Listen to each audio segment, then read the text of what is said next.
friends, and welcome to the League, exploring the League of Legends lore from A to Z. My name is Rebecca. And I'm John. My name is Mark. Today we're talking about the Crimson Reaper Vladimir, who was released July 27th, 2010. So close to my birthday still. So close. I still don't have one. One of these days. Well, you know what? A lot of, near hits, it's good enough, not the same. right? It's like... This is somebody's birthday, though, John. Do you know whose? July 27th? Yeah. Could be anyone's. It's our daughter's. Oh, I did. I'll be honest, I did not know. Oh, no, it's okay. I don't know Laura's birthday by the date either. I only know yours because it's the same as John's. So. Yeah, Sarah's? It's the same as yours. No, I don't remember Sarah's by the date either. October. Yeah, that's good It's enough. probably on my calendar in my phone, but that's all I got. Just send some Mark, some gift in October. The red wine in the glass. Why didn't I do that? I'm drinking red wine even. I know. This All is right, not I'm red wine. This is fucking- Campari. I'm and, going to get cool something glasses else. for us to drink red wine. yeah, out get of. some- I have get to. some- Talk about your orange sweater while I'm gone. Oh, Yeah, I was curious. Is it really hate cold where you're so at? much. she really does His hate brother-in-law gave this to him. He's like, it's too orange for me. And I was like, so you're putting it in my house? It's too orange. And it's worse than what it looks like on camera. Is it like, so that you guys Sherpas will don't find know. you when you get stuck on the peak? That is what it looks like. Imagine a traffic cone, but like a brand new one. It's never seen the light of day. And that's what John looks like right now. And I'm warm virginal and I'm traffic cone. comfortable. It's soft on the inside. I won't get hit by cars when I go walking around at night. I won't get accidentally true. shot if I go into I was gonna say, hunting grounds. It's true. It's an all-purpose sweatshirt, really. Also, I feel like Glenn gave it to me and was like, "Yeah, it's too bright, a shade of orange." I was like, "All right, well, I mean, give it to me for like a week, and I'll give it back to you a fucking shade that you have never seen in your life." And true to form, crafting. I spilled on it immediately. Like, as you said that, you're like, watch this. Oh, man. Jeez. Well, you know what? Who gives a fuck, right? If you like it, if it's comfortable, if it's warm. no problem. I wear all sorts of horrible clothing. We don't have plain... Oh, sorry. Were you talking? Yeah, but We it don't doesn't have matter. plain Don't wine worry glasses about it. anymore. I've broken them all at this point. So what do you have? But here's this one with orange leaves to match your shirt. And then If mine you hold has it in front of yourself, you can't even see the leaves, butterflies. really. Mine has butterflies on them. Very nice. They were all from the dollar store, I think, like the plain ones. So I'll get more one day. There we go. Yes. Perfect. Yes. Blood. Yeah. Hemomancy. Does he drink the blood? I don't even know. No, Right? he just No, not absorbs the really. life force. But he through likes it. to make a lot of puns about it.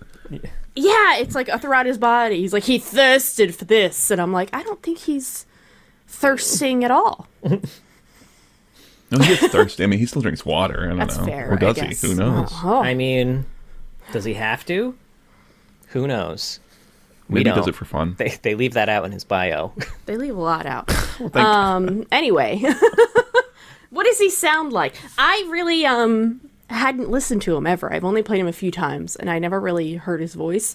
So I was surprised by how pompous he is, I guess. All right. But I'll go first. John, we weren't allowed to look at the quotes. John has a game coming That's up later. true. Yeah, we were. I can't even guess what the game is because I have no idea what Vladimir's quotes are. So, but anyway. I'll give you a hint. Huh? It's, I think, the first repeat game we've had. Oh, is it more emo lyrics? I can't tell you. Oh. Okay, that's okay. I'm trying to April think. Ludgate again? Vladimir or April Ludgate? I don't remember his quotes. You got me curious now. Okay. I'm absolutely livid. I love it. I like Thank that. you. He's very breathy. Sort of like, the rivers will run red. Oh, Yeah. That's good. That's good. Yeah, it was good. He really hits the R's, though, on those. The rivers will run red. That's why that's what sticks in my head. Right? Yeah, That's the way it's he like, calm down. emphasizes. Red. Yeah. The rivers will run red. It's like an elocution lesson. She sold she shells. She shows. He already fucked it up. Fuck. I'd never make it as Vladimir. Well, on the universe page, he has a bio, 2 short stories, Wait, what is- and... Huh? Is that John's impression? Yeah, There? can you just do it? Oh, okay. Yeah. That's fine. Yeah, I also did the rivers will run. I had those 2 quotes. Mm-hmm. Gotcha. I didn't. He doesn't want to give He doesn't away. have a lot of I didn't think he had a lot of so- them. Yeah. Yeah. Mark apparently knows one other, so I'm curious if that'll be in your game. Oh shit, probably.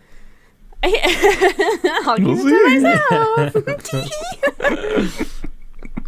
Anyway, bio, 2 short stories, and The Roots of Ruin is linked on there. Hopefully, hopefully Mark will be able to regale us with one more. Oh.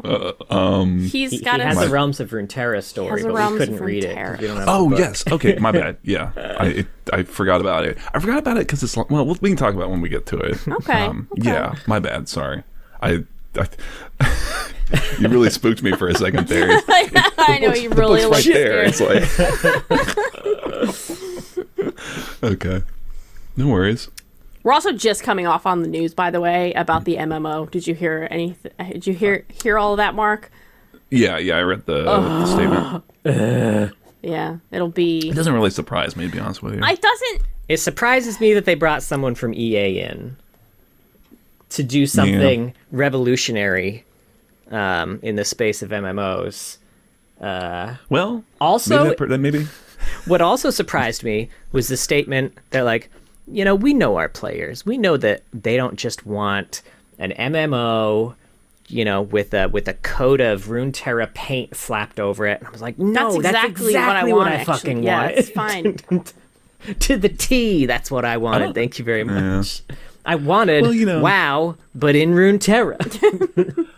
I'll take the optimistic approach. Maybe maybe that person's not at EA anymore because they want to do something that's better.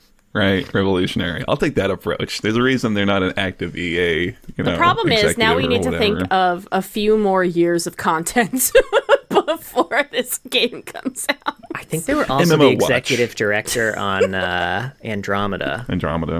Yeah, I mean, I didn't play that, so I have no idea. Yeah, the combat system, the core combat system is actually pretty good in Andromeda. So as long as we can just adapt that, we're good. But I mean, don't get me wrong. I'm not gonna sit here and tell you Andromeda was like a good release or anything. So I really love the Mass Effect series and didn't feel the need to play it. So that was, anyway, I just got the Legendary Edition, by the way. I was modding it while we were setting up. Yeah. Just for funsies, you were like, I want to play through Andromeda again, even though I don't like it. No, for the collection, the 1 through 3, the originals. Anyway, they're so fucking good. Is the thing. Yeah. Anyway, Vlad. Vlad was a normal prince in Camivore? Doesn't say, for some reason, in his bio. His bio is obscenely long, but at no point do they actually just say Camivore. We only know it was because Roots of Ruin is linked on his shit, and he is apparently Viego's distant uncle. But he did start out as a prince in Camivore. Anyway. But, you know, one of those shitty princes. Yeah. No one gave a shit about him. They had a bunch of them. They didn't care about him.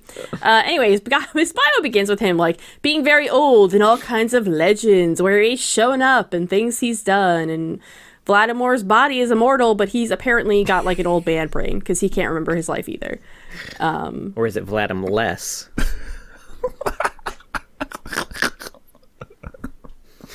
I don't get it. You call him Vladimir. Did I say Vladimir? Sorry. Vlad 4 score and 7. I'm gonna call him Vlad from now on. Vlad is what I wrote. I think throughout the rest. Of I wrote Vladimir. Let me tell you, that's a hard fucking word to spell over and over again. Forgetting it's 2 I's. Interesting. I keep forgetting it's Vladimir. I kept wanting to do like Vladimir. Also, Vladimir. Like, yeah, I'm a pretty fast typer. You are. I cannot type his name fast. I like slow down every time. I'm like, the letters for some reason are in such an awkward fucking position for typing. It was weird. Yeah, it kind of is. I'm practicing it on my little keyboard right now. That is kind of awkward. Yeah. Should have just called him Vlad. Anyway, Vlad can't remember his fucking life ever. You know what? I actually really liked this detail, and I found it very, very valid. You know, like, you've been alive for a long time, and you think of the past, and, like, it's just really fucking fuzzy. To the point where, we'll get into it, but he has, like, people paint him in different times of life because he doesn't remember who he was anymore. Like, once enough times pass, which is really cool. I like that. I know. I'll look back. Detail. I feel bad, like, when I think back on, like, the day Poppy was born, and it's really fuzzy. I should have a stronger memory of this. I mean, I remember, but, you know. No, I know. I mean, yeah. I feel bad when people reference a joke we made in the previous episode, and I'm like, I have no recollection of that. Literally none. But a lot of people who do podcasts will say that. They're like, I have no clue what we talked about. It's just like a haze. Right. He's been doing it for a while. Plus, we're drinking a lot during it. That doesn't help. Some of us are pounding down bottles. Yeah. Vlad was a prince in the time of the Darkin Wars. He was traded to the Darkin as a hostage. Like we said, his dad, the king, had a lot of heirs, and he was like, yeah, just take this guy. We won't betray you. This one sucks. Because if you do, we'll kill him. And then he immediately betrayed the Darkin. They seem to have a lot of humans among them, though, but Vlad thought he was better than everyone, and I guess the Darkin agreed because they let him study the Darkin magic. Eventually, they allowed him on a war host that was practicing hemomancy, I think is what it sounds like was happening. Vladimir's master, who isn't given a name. Do we know who it is? He's like a Darkin master. It sounded a little bit like Rost. I don't know how many other people have, like, a weapon that's described as a deadly-looking scythe. Okay. Well, I thought that was Vlad who had the scythe in that painting, right? But maybe it's depicting him. I mean, that is the thing, because it said that he did end up killing his master, and we know that Rost isn't dead, so... Yeah. But you know what? Who knows what that means? Like, did he actually kill a Darkin proper? Did he kill, like, a host? Did he think he killed a Darkin? And now they're just, like, sealed in their... I like it. Did he have the scythe for a little while and he doesn't even remember it because it was a million lifetimes ago? I would love that, honestly. That'd be nice. All right. Yeah. Well, the bio mentions, like, the Darkin's demise and how it's all very mysterious, but there is a count of it in Shuriman, hidden in the Immortal Bastion. Vlad, though, did kill his Darkin master himself. The quote they have here is, "Scarred, blinded, driven mad by the radiance of the Darkin's undoing, he absorbed enough power to renew flesh that was never meant to last beyond a mortal lifespan. And he has done this countless times since, through rituals too vile to speak of." And I don't know, I think the Volibear summoning rituals are pretty bad. So, like, what are these rituals that they're like, we can't even talk about them? And it's even more interesting because we see it happen in a cinematic. In the cinematic. And, like, it didn't seem that vile. It seemed kind of like vampire stuff. Yeah, it seemed kind of like he just sucked everybody's smoke out. You know how when you cut yourself and the smoke pours out, you know? I hate that. And then this weird pale guy comes and he's like like a fucking Dementor. All right, They say, "Thanks, buddy," and you're all old and desiccated. Anyway, during Mordekaiser's reign, Vlad hung out on the coastal cliffs of East Valoran. I don't know, asking for, like, virgins and telling people to worship him or something. That's kind of what he was doing. He was just like, bring me innocent lives to feast off of. I don't know what he does with them. I don't know. Is he just like the witches in Hocus Pocus? I feel like this point of his life, that's what he kind of was. He was going through his Hocus Pocus phase. He almost came off like a Vagar to me, where he just seemed to really like being revered as like a big evil overlord. Yeah, but I'm he sure actually was very quite evil. That's true. Yeah. He didn't let anyone into his home until a pale sorceress came. Who knows who this is? They drop her name like 2 paragraphs later. In defense, yeah. So I don't know why. But anyway, Vlad and LeBlanc hung out, had a super evil dinner that made the wine go bad and killed all the roses.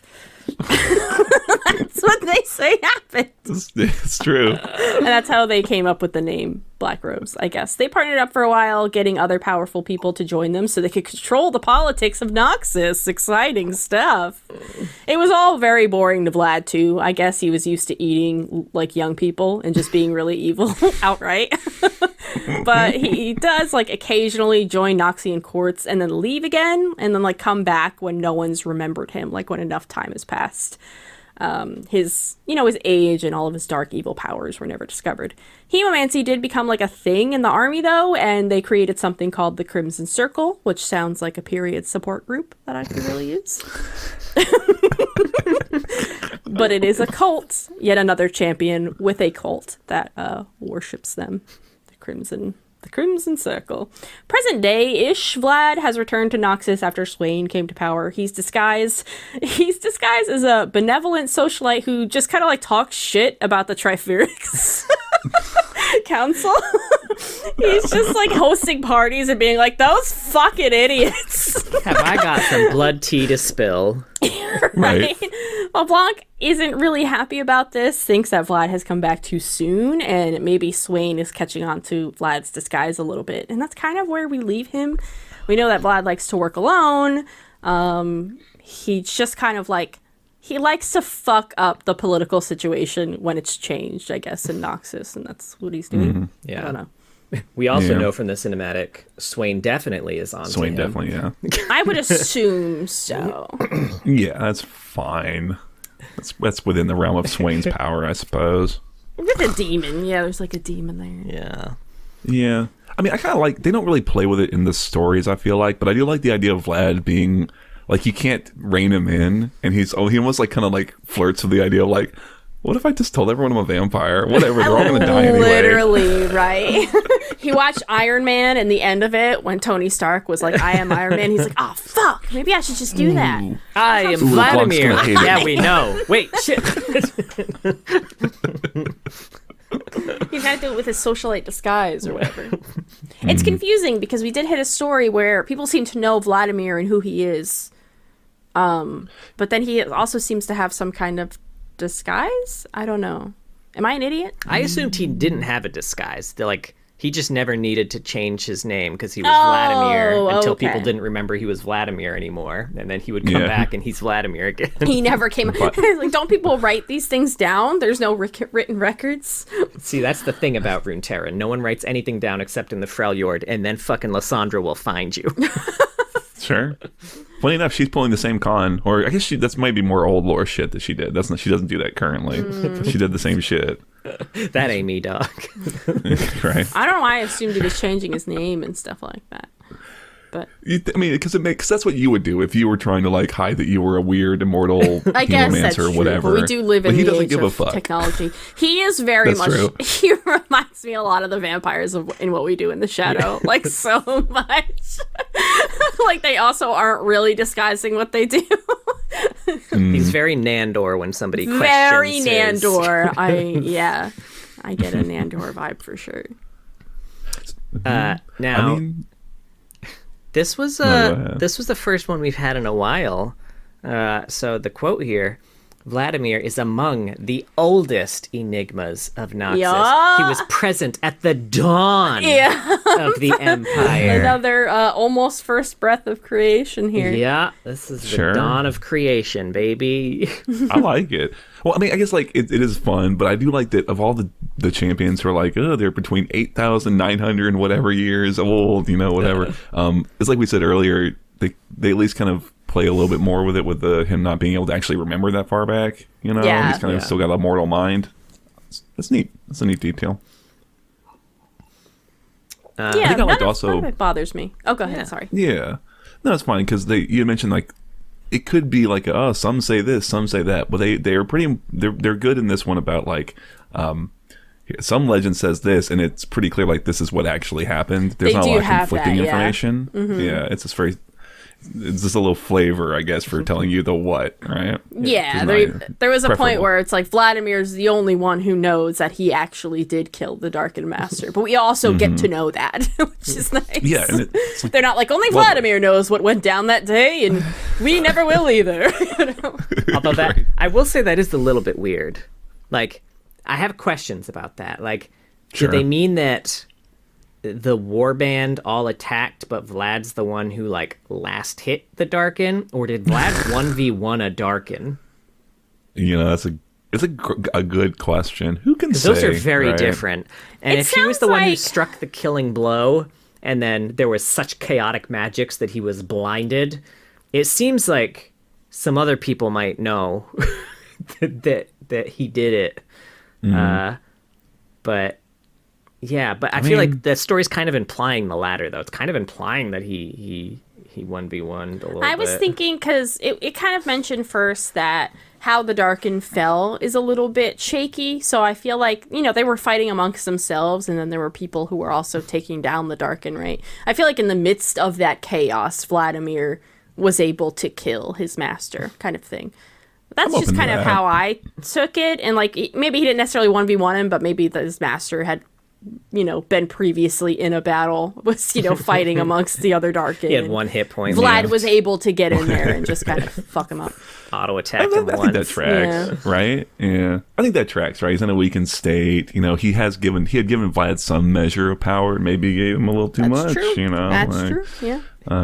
That was the other bit I liked. He said, believing himself above other mortal vassals and therefore worthy of such power, Vladimir was the first of his kind permitted to study the terrifying magic. So, like, he just had to think he was better than everyone else. I was curious about that. And then the Darken was like, oh, okay. Yeah, sure. This was like the biggest fake it till you make it. Dress for the job you want, John. And right now you want to be a traffic cone. I mean, you would kick ass at it, I will say. I would avoid all sorts of road hazards. You need to be on that one road that people keep trying to go down that's basically a lake, right, and just stand there. Oh, yeah, like dude. this. Maybe you'll actually stop people from going down it. You won't. They'll try to go around you. Let's see. So I liked it. It said the after we talked about the Black Rose a bit, which, for the record, it had, when they talked about their conversation, soured wine and killed the rose, like that had such big, that's the name of the movie energy. Yeah, it really did. It literally said turn the roses from red to black, I think. Do you think that happened? And like LeBlanc and Vladimir like looked at it and looked at each other, and at the same time were like, Black Rose. That's kind of, I gotta say, it's the most edgelord shit, because my very first novel that I wrote when I was 19, it was called Black Rose, and it had very similar energy to that one. That's fucking sweet. So dumb. It was Cool so as hell. Dumb. That's it was fucking not hardcore. Cool. I still have the old notebook, though, that I first took notes in for it, and I printed out a picture of a black rose and taped it to the front of the notebook. Yeah, Nice. I still got That's that. like Fucking cool. Other question I had about Vlad. It said, for though the Darken eventually fought amongst themselves and lost their immortal grip on the world, Vladimir knows he is strongest alone. So it seems weird that he would then choose to teach hemomancy to all the other regular folk in Noxus. I mean, not all of them. yeah. I think this Seem kind like of he has a lot to gain from that. I think this kind of this actually kind of tracks for him based on kind of some things he says in the Art is Life story, the one with the painter. Because like it's okay, so the Crimson Circle, right? They're really just Legends of Runeterra cards. They're just cards so that Vladimir can have a deck to play with. But the way they come off a little bit in Runeterra is like they're still just regular mortals who know hemomancy, and they come off like sort of like bored, like early 20s young adults who are all fucking each other, and they're just kind of like, this is all like kind of for sure joined something called the Crimson Circle Right. in my early 20s. And is Katarina's special friend from the Crimson Circle? Do we know? I mean, she knows hemomancy. I don't know how many other people know hemomancy outside the Crimson Circle. But it would kind of feel they're a lot more. She does like, look like a 20-something who likes to fuck. So Something I like mean, that was that. the They're a lot vibe more I like- got. Yeah, they're a lot like I don't know. I'm trying to look for like the right word to describe this group. The way they come up, like the way they come off in the game, and the way that like he interacts with them. It all kind of leads me to think that like he did it in the same way that his master did, where it was like, well, this will be fun. Let's just give them a little power and let's just see what these goofs come up with, and then I'll kill them all later. It don't matter, right? He's just like he's kind of toying with them. It's just like whatever. I'll let these little kids kind of play around with some hemomancy, and we'll just see what happens. Yeah, like, kind just of as see a what they joke. can do with it. Yeah, that is Yeah, for very the much meme what of it. how the Darken approached like the Yeah, humans and I learning like that. hemomancy. I wish that the Crimson Circle got more, like, had anything else outside of Runeterra, because because they're not like you said they're a cult, but I found them to be more like a social club almost. Like they don't cooler. worship him. The bio used the word cult. I'll say. Yeah. I think I should meant to say like the bio. I think they describe it kind of. It's not how it's depicted, and I think that's more interesting. That they're just these kind of like It's a pompous sewing sorta, circle. Yeah. But they're really bad at it. They prick their fingers a lot. And they all drink red wine while they're doing it. Talk about their, spouses bothering them that day. Jeez, they're so catty. Vlad would fit right in. I mean, So LeBlanc. in old lore, he had a bit more. They didn't, I don't think, call him the Crimson Circle, but same kind of idea. Did he really? I only read the. I don't know. I read the bio and I read the judgment. I remember there being like a group. It wasn't in his bit. I think it was actually in the JOJ or in Galio's old stuff potentially. Oh, jeez, gosh, I missed some of that. So okay, this was weird old lore. It was after Galio rework, before new Vlad lore. Okay. It was in that's weird. In that time frame where Vladimir was leading the hemomancers that attacked when Galio was seen for the first time. Oh, okay. Weird. Yeah. Okay, interesting. I guess, yeah, I don't know. When we talk about when we get to old lore, he was a lot more of a murder for hire kind of guy in the old lore. At least that's the way the bio I read had him that way. I don't know. Oh, yeah. I read a different one, so now I'm excited. Well, maybe. I don't know. I guess, I think that the old one I'm thinking of is anyway, we'll talk about it when we get to old lore. We're still in the bio, I suppose. Yeah, I don't know. I don't know if I have much else for the bio. It's a lot of the what. I think it's kind of a shame that, the artist's life story talks about a lot of this, too. Because, feels kind of like a retread when I read that one. I do like that story, but... Yeah, I did like Artist's Life a lot. Well, that's all I have for the bio. For the record, this bio is written by Blood Magics. This bio was the result of a lore competition, I think around 2018 or something like that. And the winner got to write a champion bio. Oh, I'm so jealous. Yeah. Damn. I would have for sure signed up for that. So, yeah, Which champion would you do? Congrats, Blood Magics. Yeah, congrats. That's, I don't know what I would do. I imagine they give you a list of people to choose from. Yeah, I guess that's fair. They're always way more restrictive with their prizes than they seem at first. Yeah, still though, that's pretty impressive and a great name for it. Right? Yeah. They were born for this. I assume that's their Christian name. It is now. They changed it legally. All right, you don't want to get into Alone, I guess. Ian St. By Martin. Ian St. Martin. Yeah. So this is told from the perspective of a Noxian orphan girl, and she is at an orphanage. She's a recent addition there. She had been on the streets before, and in the middle of the night, the headmistress comes and tells her, "Hey, you got to come do this thing.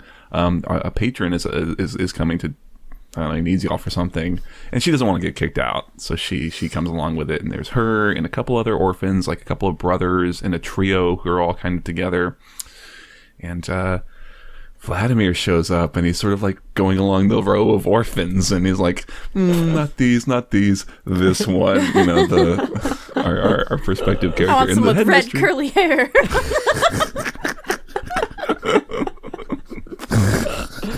Daddy Vlad bucks. Daddy Vlad sucks. Daddy Warblood. Oh, shit. Oh my god. I like yours better. They're Yeah, all, they're all pretty good. yeah. I would take that skin and name it any of those. It would be great. Anyway.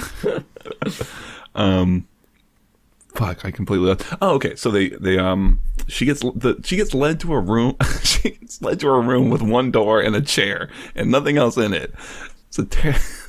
Kids, if you ever get presented with a room with one door and a chair in it, don't go in get it. the fuck out. But the headmistress is like, "Don't worry about it. You won't get harmed. It's an honor." Whatever the fuck, for what it's worth.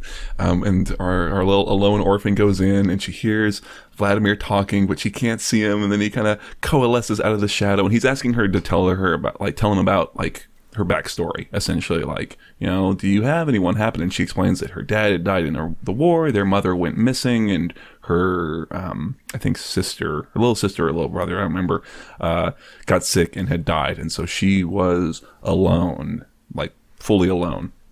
And Vladimir tells her to kind of embrace that feeling and really just let it kind of wash over her. And as she does, she starts crying, and she feels some glass pressed to her cheeks and sees that Vladimir is collecting her tears. And that's all he really needs. He takes the orphan tears, which is an awkward thing to explain to a cop when you get pulled over. Drugs, no. These are the tears of orphans, obviously. This is orphan tears. You'll perfectly find. Legally acquired. Yeah. Cop tastes it. I'm on the level, Yeah. officer. Yeah, it's tears. And Just rubbed it on his gums. And when he leaves, the headmistress is like, "Oh, is she unharmed?" And Vladimir's, "Yeah, of course. Like, were you harmed when you were in the room?" And I took your tears, I guess, or something. I don't know what he took. Yeah, I don't know. Anyway, he turns and he goes inside a fountain. He pops back out of another fountain, which are, I guess, both spewing blood. When he kind of like touches it and it turns to blood, and he teleports between fountains, and he goes back to his room, his mansion or whatever, I don't know, his room. He's got paintings, and he's working on a painting of some unnamed figure with a regal air and chestnut curls and stuff, and he can't remember who this person is, but he knows that there's like some connection there, and he uses the orphan tears to paint the whites of this person's eyes so that they'll kind of have sadness in them forever. I don't know. He's real method like that. I don't think that's how it works. He has no idea how lucky he is to have forgotten Viego. What I would give. Yeah, it's Viego. Can I learn in case you didn't hemomancy pick up so I can listeners. also forget Viego? Dude, can I say, I don't give a crap about him being related to Viego. I don't know why they made that connection. I don't know why they decided to put him on the Roots of Ruin. I wondered if like he was going to have some role to play in Rise of the Sentinels that like didn't make it to production. It feels so weird that he's on that family tree. If they would do something with it, could you imagine how embarrassed he would be by Viego? That's the only way I will accept this. If he somehow meets or hears about Viego and he's like, "Oh my god, that guy? That's my nephew?" Oh. So I will say, I do think that there was a bit cut. Okay. Because this was another one that, one of the rioters involved had spoken out to about Vlad's role in everything. So I don't think it made it to production, so it's not canon. But apparently, Vlad did send Viego a bunch of letters, and eventually he started ignoring them. And Vlad was in the Blessed Isles when Callista came, looking for a cure, and he had the power to cure the queen, and actually wrote a letter to Viego to let him know, like, "Oh yeah, this is something I can do. You don't have to worry about this." But Viego ignored it.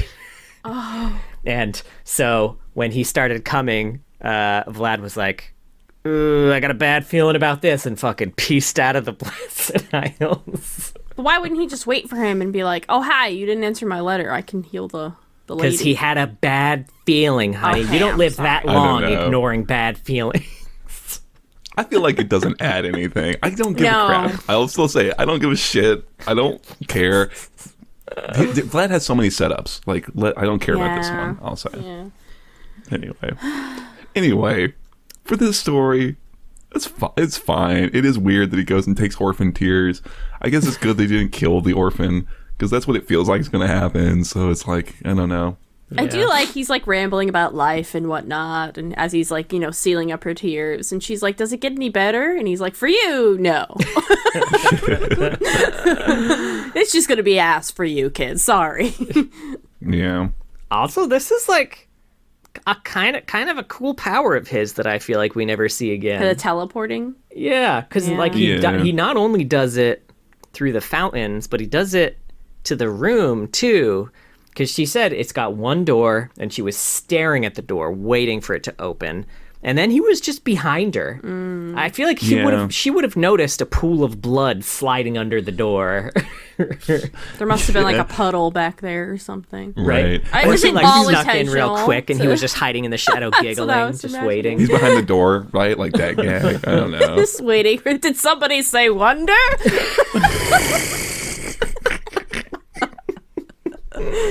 I don't know. Yeah, I assumed he's just like, because in my mind I picture it as like a I know they have light bulbs, but like a bare light bulb hanging over the chair and a lot of shadows in the corners. And I kind of assumed So he's he just was like, already waiting there. yeah, he's just standing in the corner like, man, I hope that fucking orphan gets in here soon. Been waiting in here 20 minutes.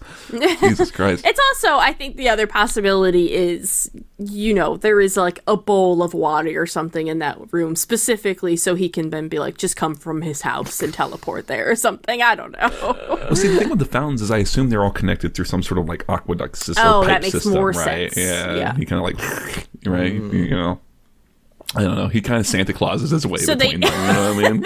He's just going through like the toilet sewers. I love. Watching all the goldfish that got flushed out. Vladimir is the toilet demon. He steps into the toilet and flushes it and just spins down. And he comes out my the wrong God. one and someone's like, oh, Jesus Christ. Vladimir! You're worried that like a snake's gonna bite your ass while you're in the toilet. And everyone at Oxus is worried that Vladimir's gonna pop out of their toilet when they're taking a shit. It makes potty training a fucking nightmare. So bad. The weirdest Noxian boogeyman ever.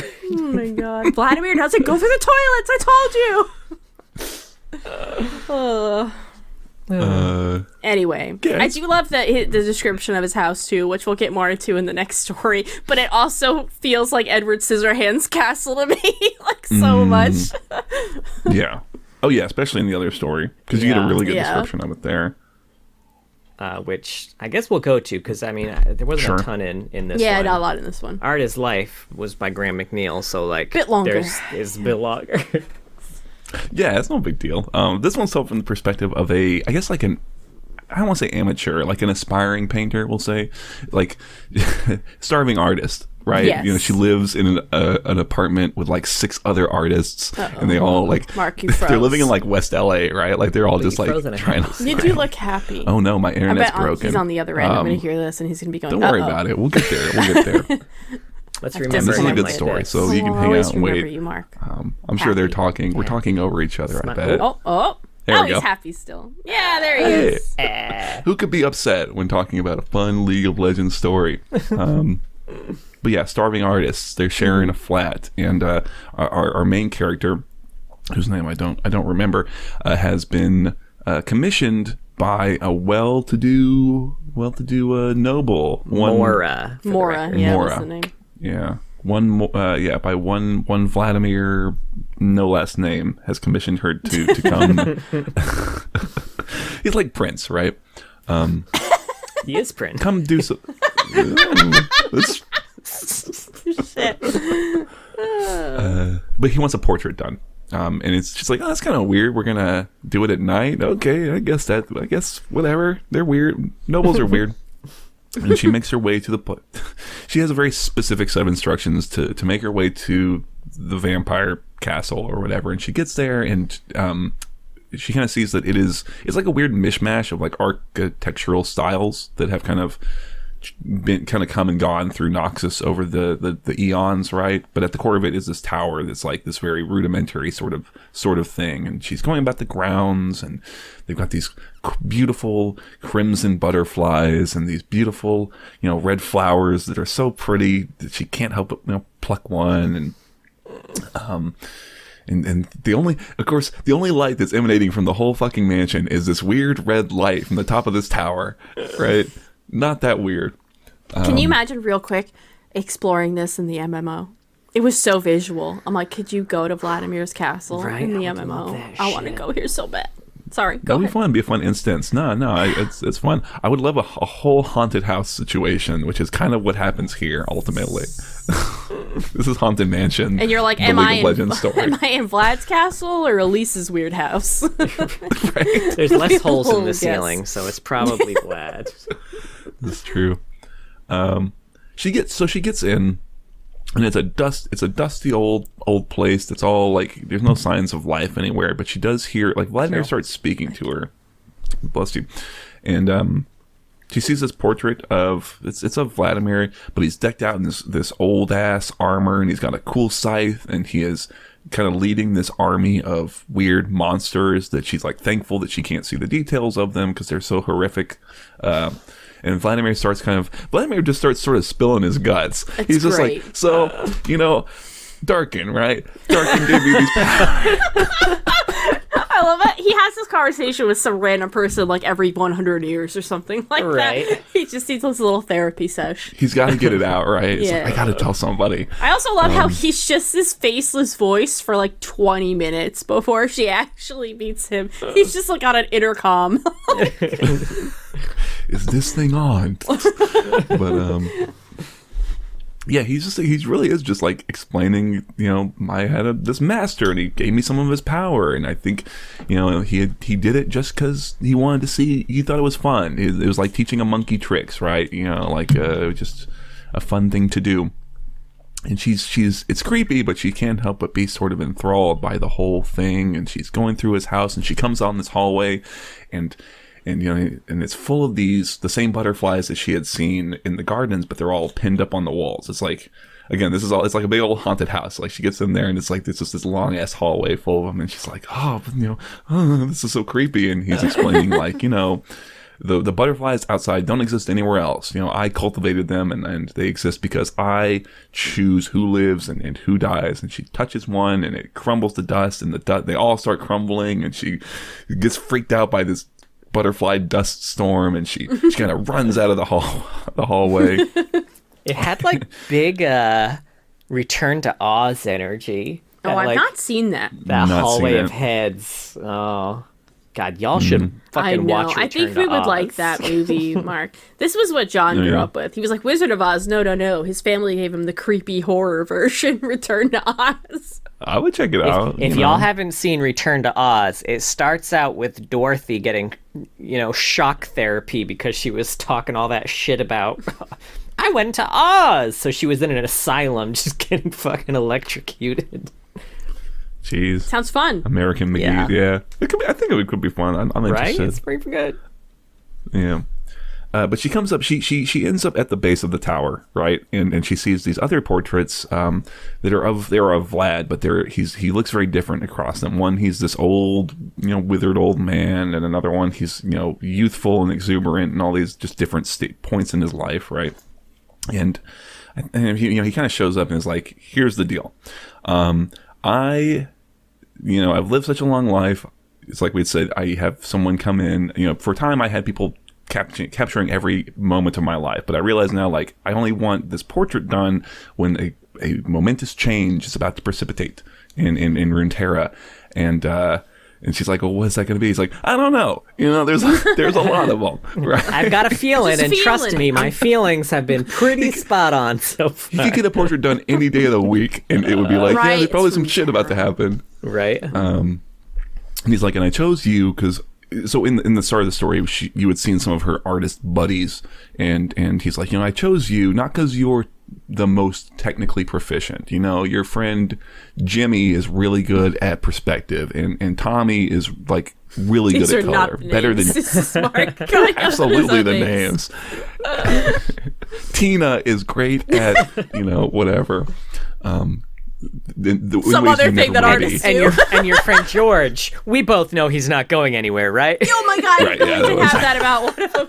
I think of that one Just friend a kind of dabbler. sucks, but you guys keep him around. but he's funny, and but it's like, but you. It's got a great personality. He's like, but you. I think it ultimately is that she cares about her art. She puts herself into the art that she does, and she cares about every brush stroke and everything. And that's who he wants to do his portrait. And he's kind of offering her like, come up the tower and we'll do this. And she's like, oh, I should run, but can I live my life looking back and knowing that I turned this, whatever this is, down?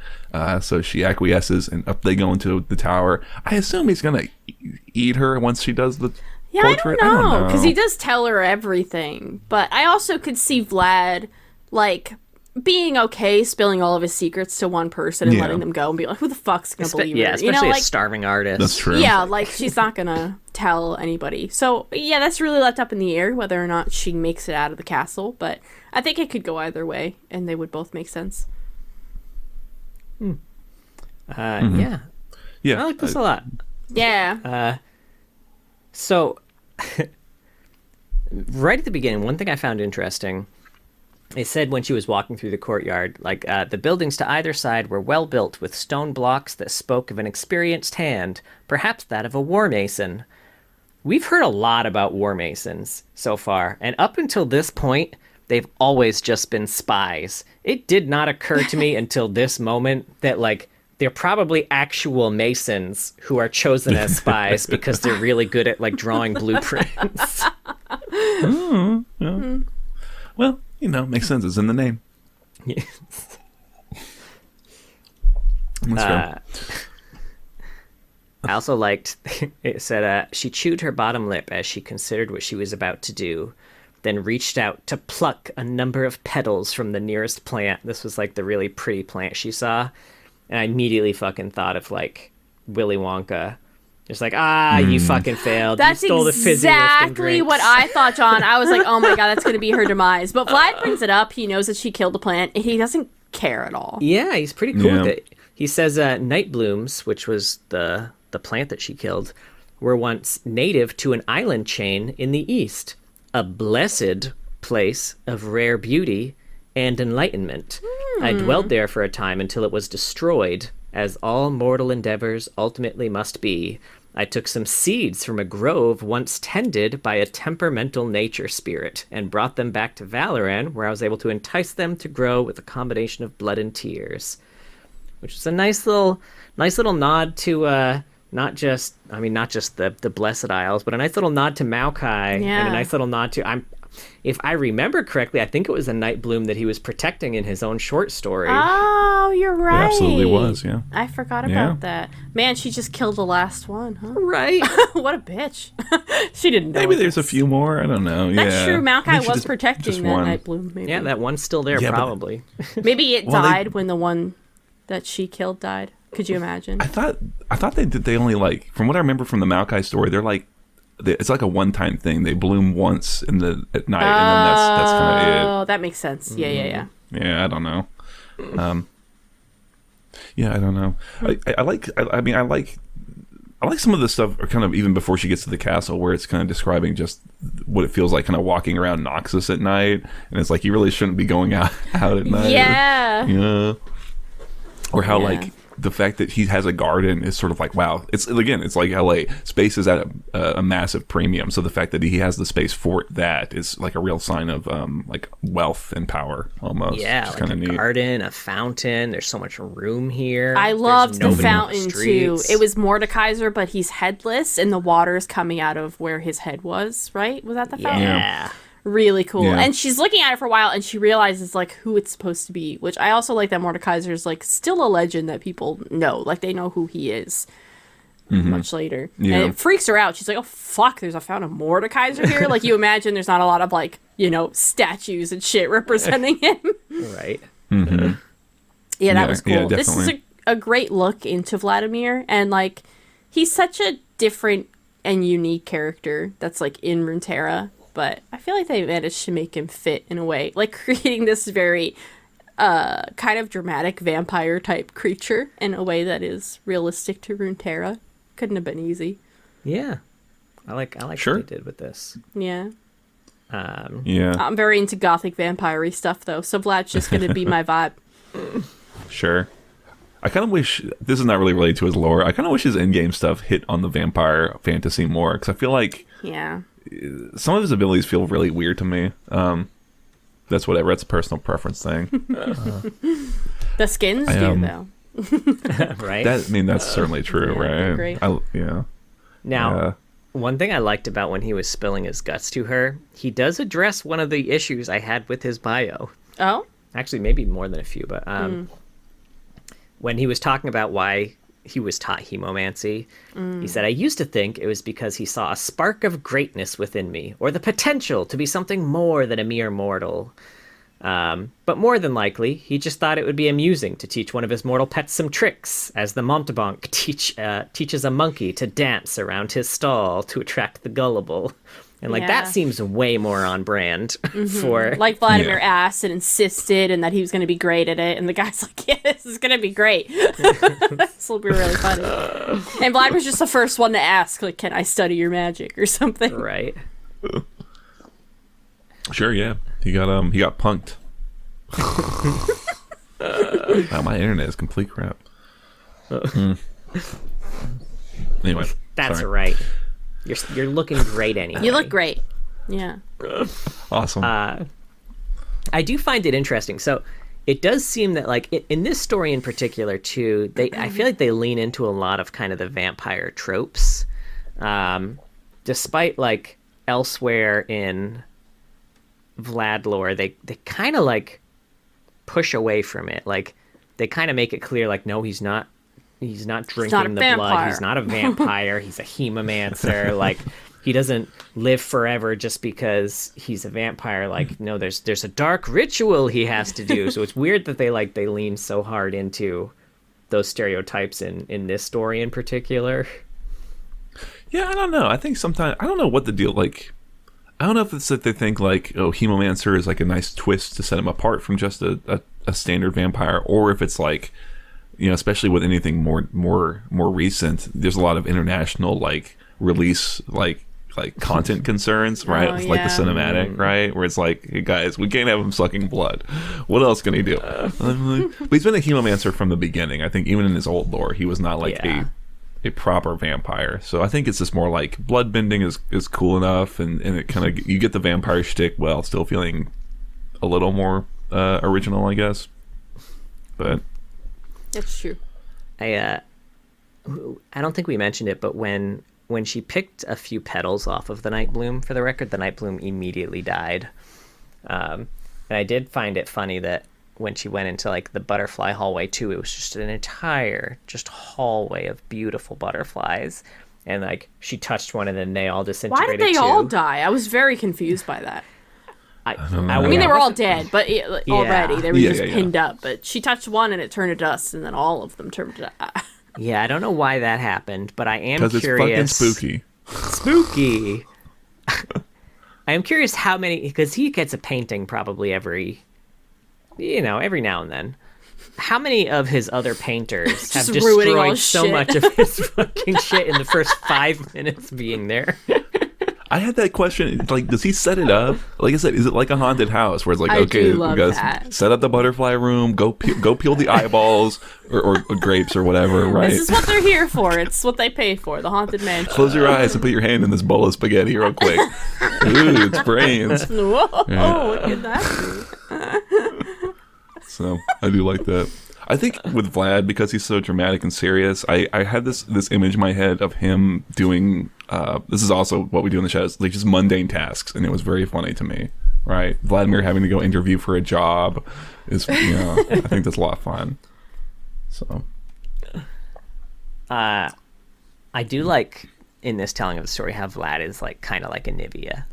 You know, he times his new lives for when something big is about to happen. That's a cool portrayal.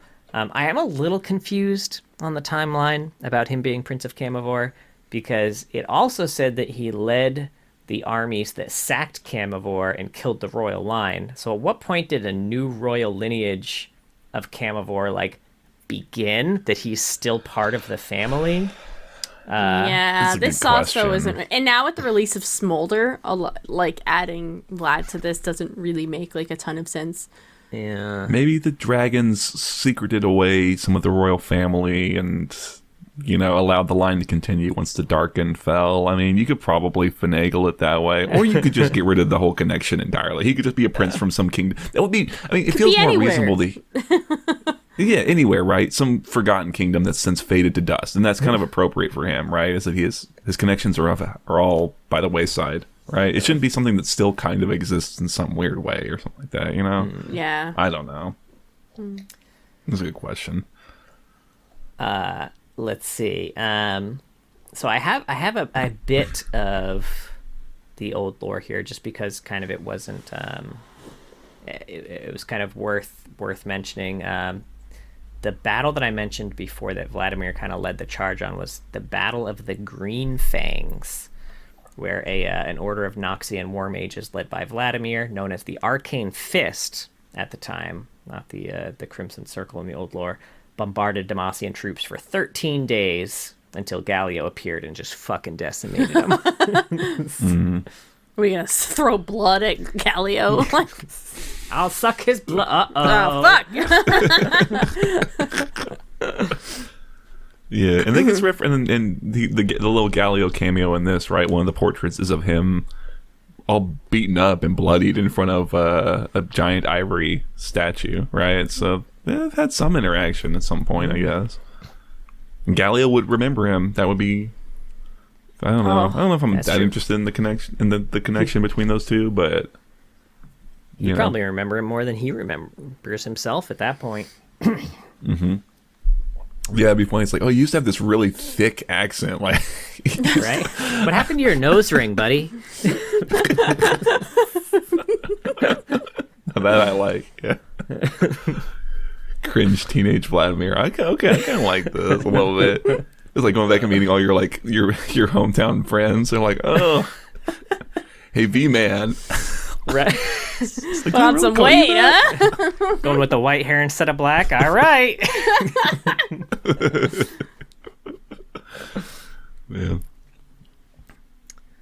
Yeah. But yeah, I like this story. This is good. Yeah. Yeah, for sure.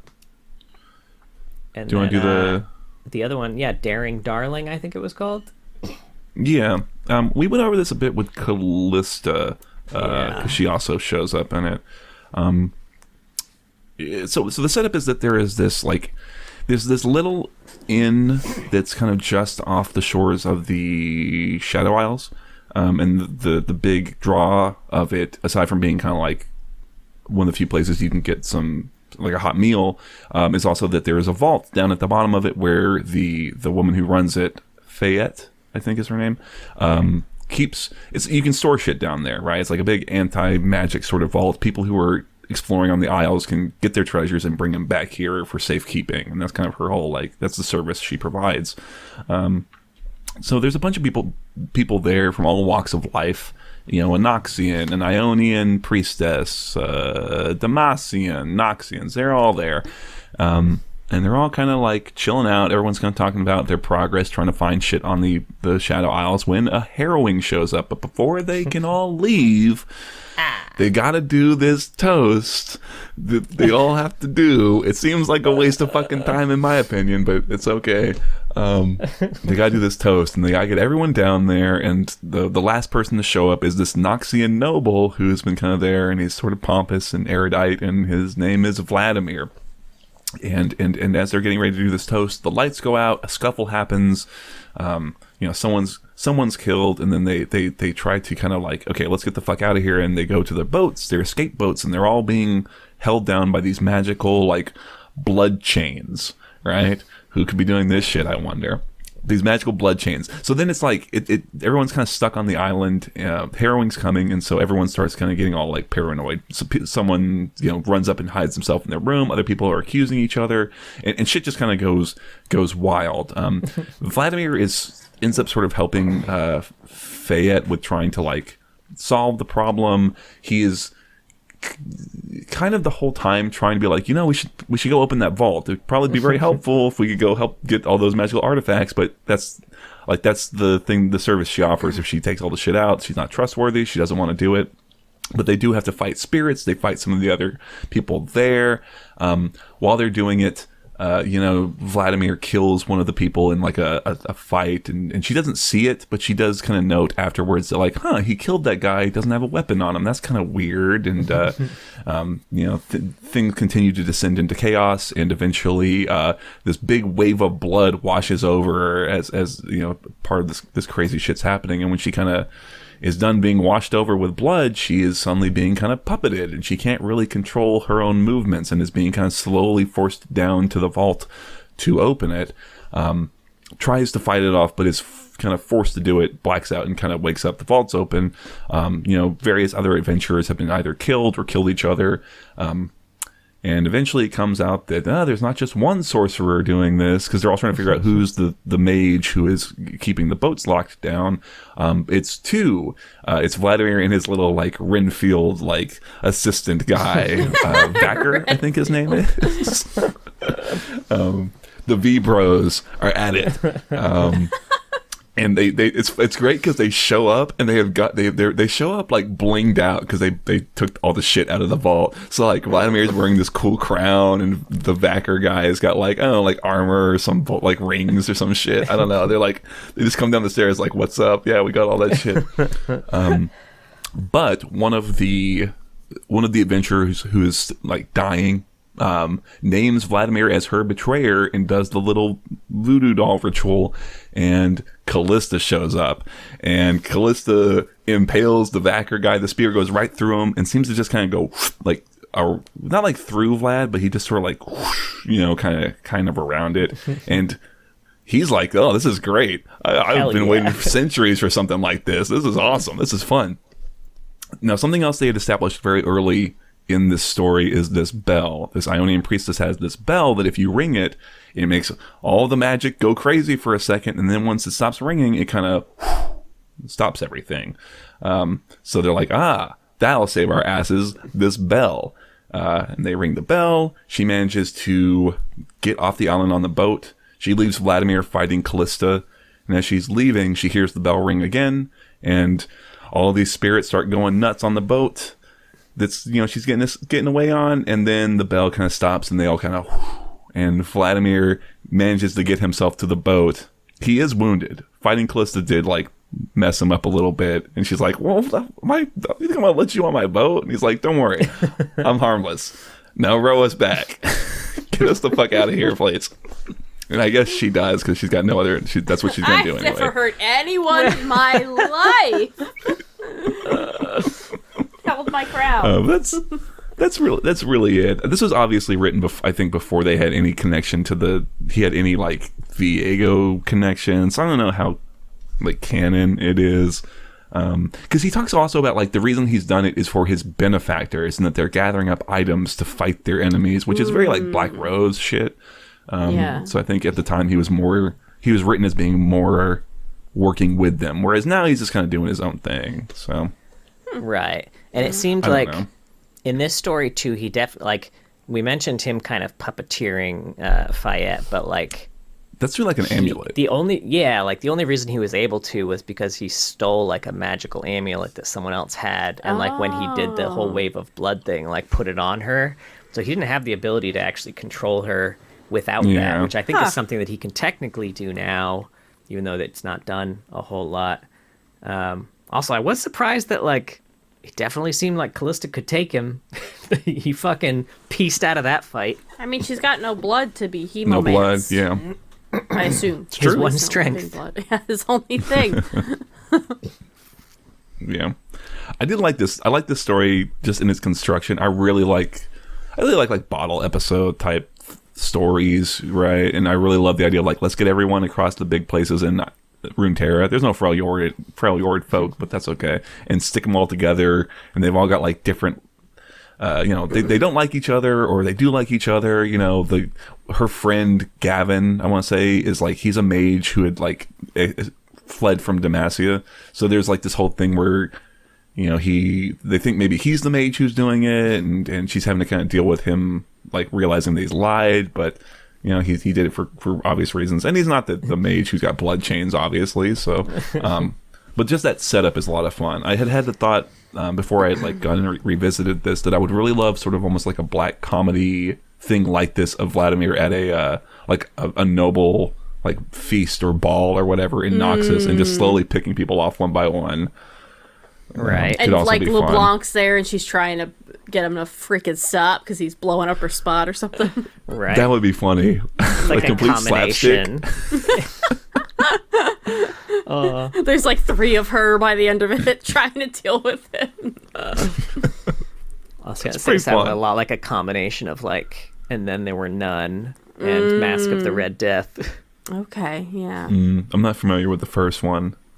That's It's had a lot of different Agatha iterations Christie. over the time. I think what was it? That train one.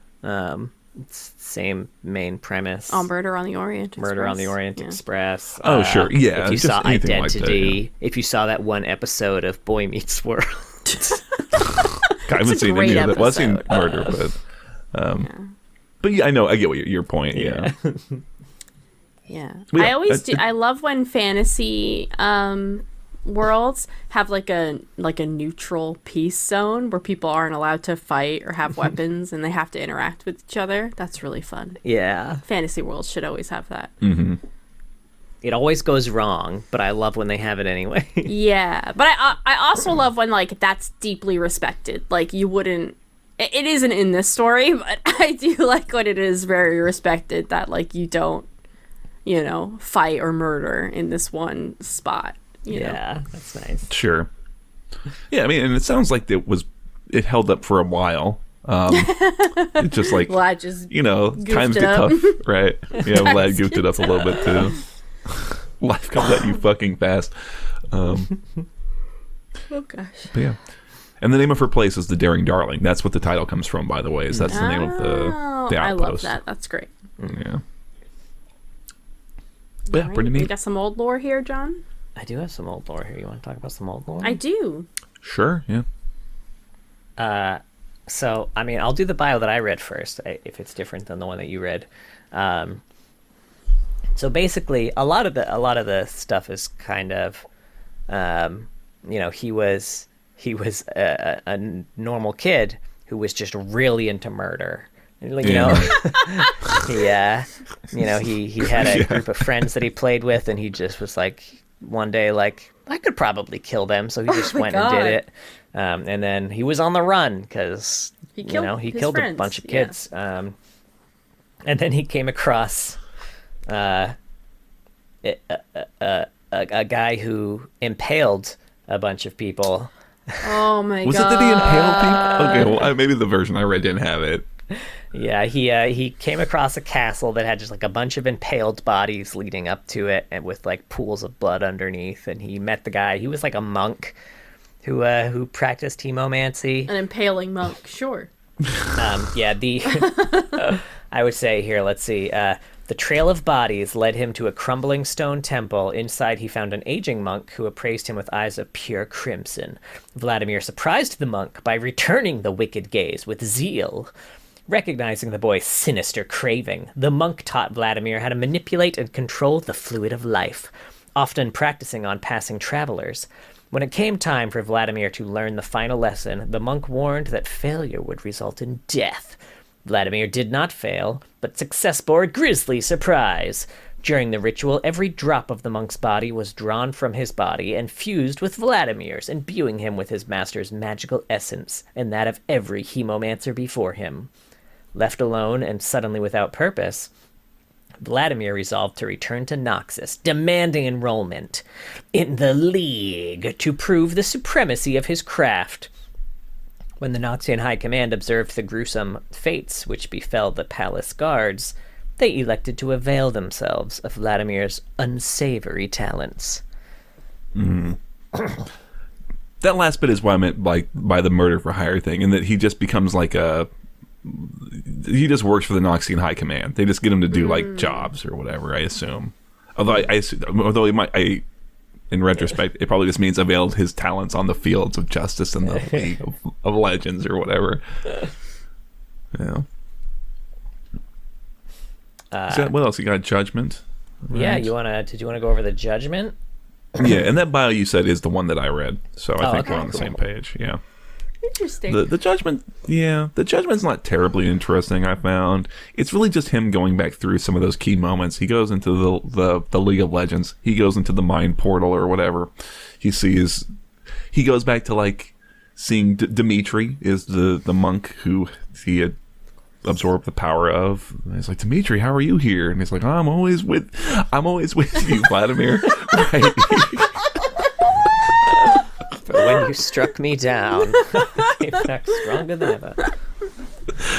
But yeah, he kind of remembers. He remembers firsthand killing his friends and the lead up to the monk castle or whatever, where there's all these dead, desiccated bodies that have all their blood sucked out.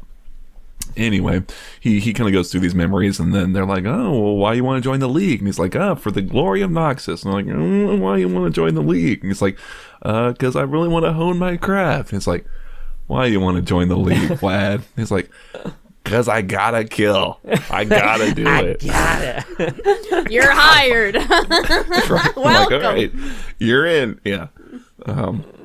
That's pretty much it. There's not a lot. This is a pretty straightforward judgment as they go. Yeah, because it was the At least I second found. judgment ever.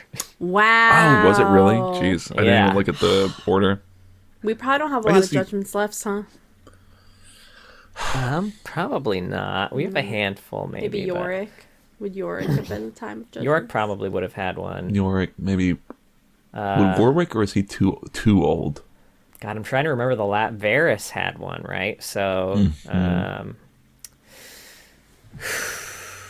think Zyra I'm was just trying to too remember. new. I'm not trying to remember champions. I know, right? That's all right. We'll find out as we Yeah. go. Yeah. We Yeah, can at it's least true. have one more, I'm sure. Now he does show up in a few Journal of Justice It's articles. been a while, I feel like, since we've been visiting the Journal of Justice. Yeah. First off, issue 12, Vlad, played by Poison Iden. This was during the trial for the Isle, the Ionian independence from Noxus. He kept evading gank attempts by the Ionians. By pressing then- W. Yep. But then he lost connection, or as the story puts it, Poison Iden's link with the Noxian champ was severed. At which point, the Ionians patiently waited for him to reconnect before proceeding. That was really nice of them. That was really Right. honorable. Noxians would have never done that. right. Yeah, they were very honorable to send a PM to Freak to say, hey, should we keep going, or like, what's up?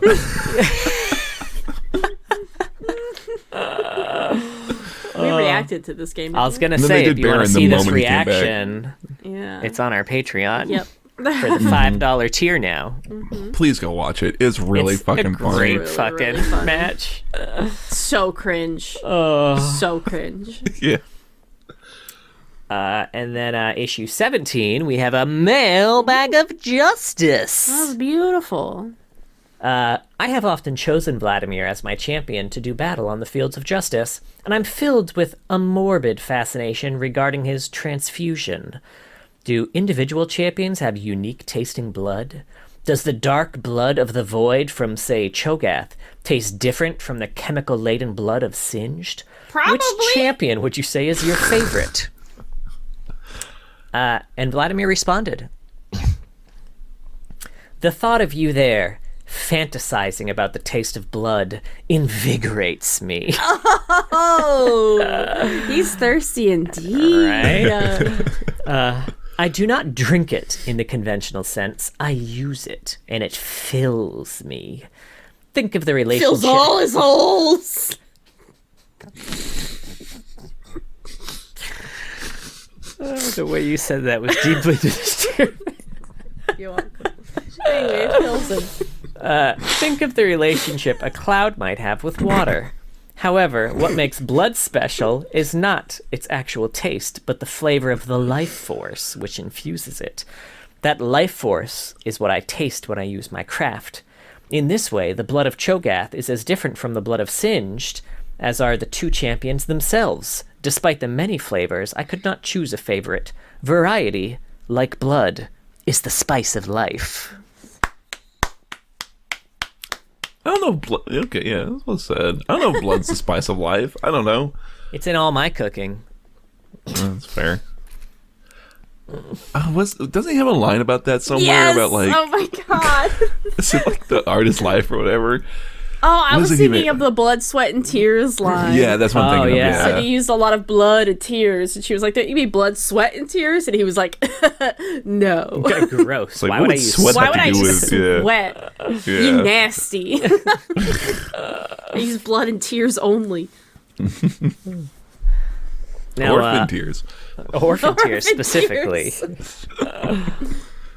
Now, old cinematic for this one, the Reborn cinematic for Scion. They kind of mention how they needed a lot of... They needed Vlad's blood magic to revive him.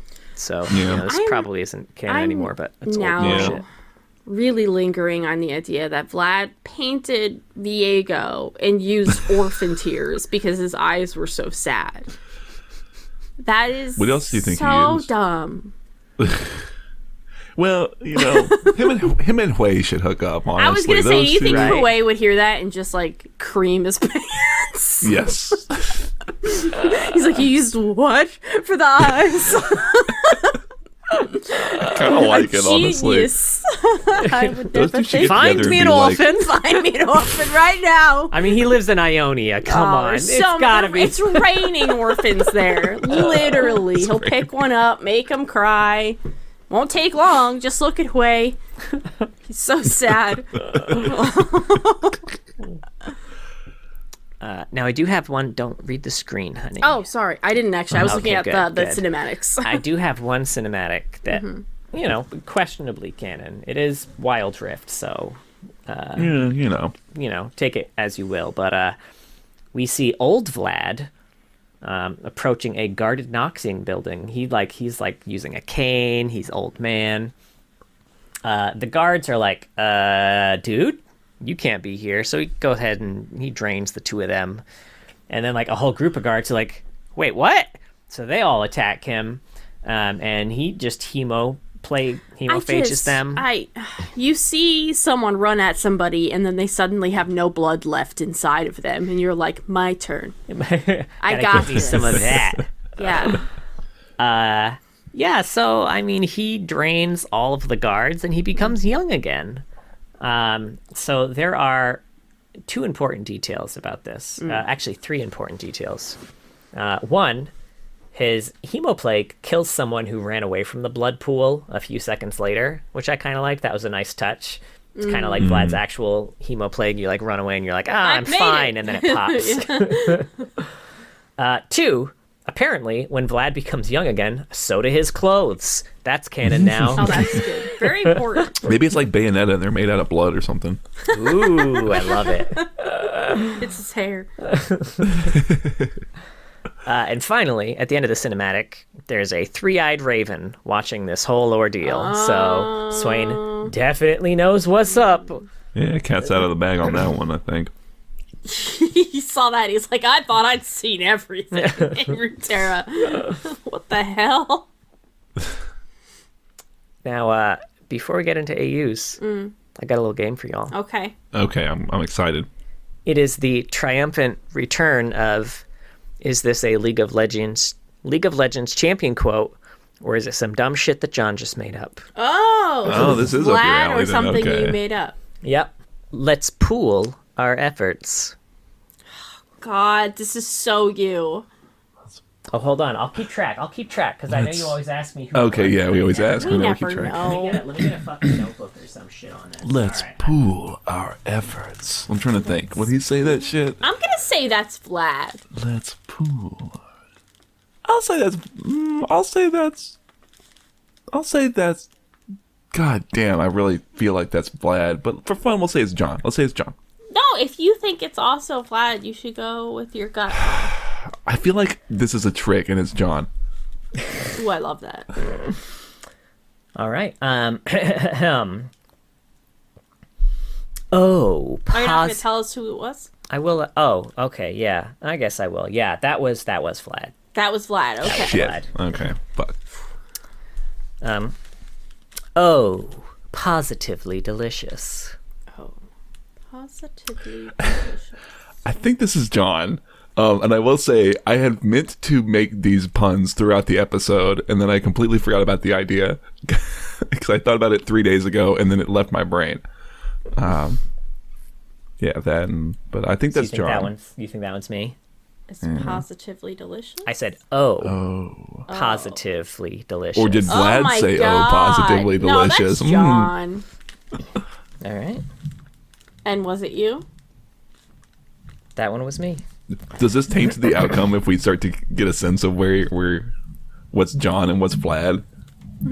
I don't know. You'll. I feel like even at the end, you won't know where Vlad ends and John begins. John begins. He filled all the holes.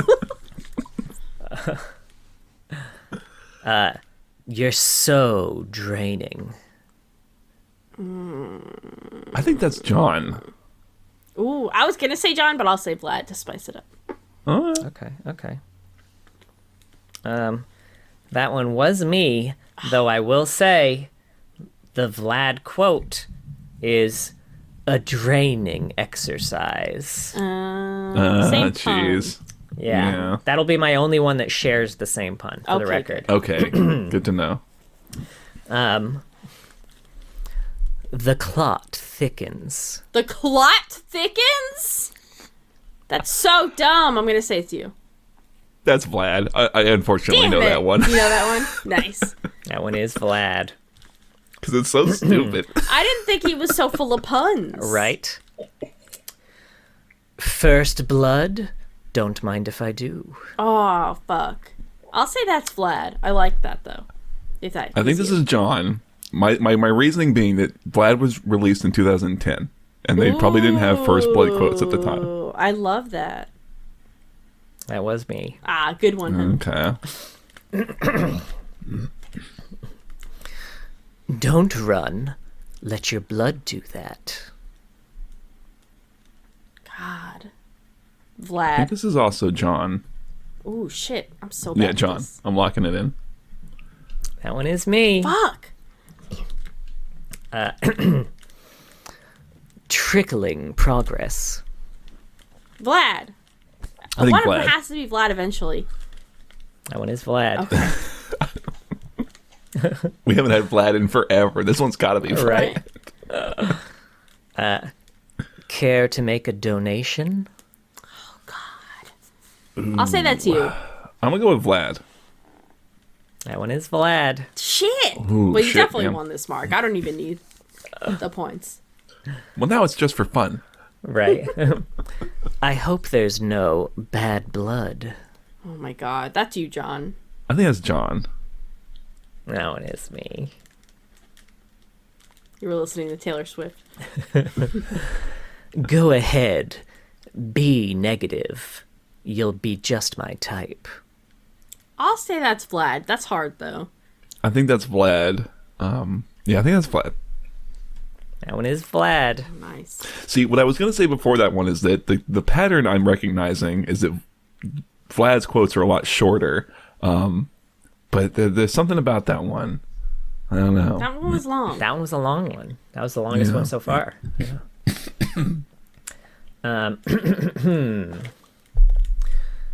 What's red and red and red all over? That's it? Well, now I need to I'm know gonna say that's. I'm gonna say that's Vlad. I want to say that's Vlad too, because it makes sense that they wouldn't have an actual punchline. Oops, actually, hold on. Oh shit! Uh-oh. These have That actually was all me. been. Oh, that was you. that was Neither me. of us got points. What's the punchline? Or is there What's one? red and red and red all over? I don't know, Vlad. Not my job to come up with a punchline. That's fair. You definitely did work for Riot, huh?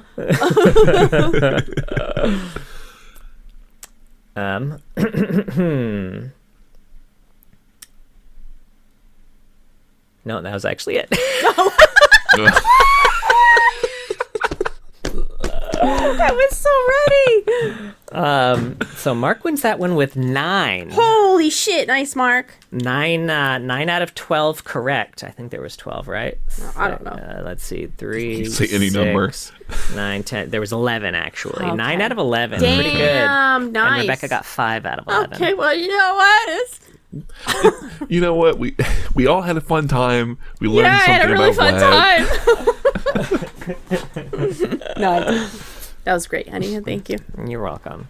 Good shit. Took me a while to think of some dumb fucking puns. Did it? Because No, you you're- usually think of them very quickly. You're very But on 6 brand. of them. 6 quality A+ Quality. tier. A+ blood type puns. All right, AUs. He has a lot. Yeah. He does have a lot of old as AUs. shit. So we're going to start off with Soul Stealer. Souls are life, light, power, and in a world without mercy, they are stolen and consumed by remorseless masters of death. And this is Soul Stealer Vlad, which has no lore. Yeah. Okay. Cool. Next up, we got The Grind, High Society. The only thing more impressive than their wealth is their tax avoidance skills.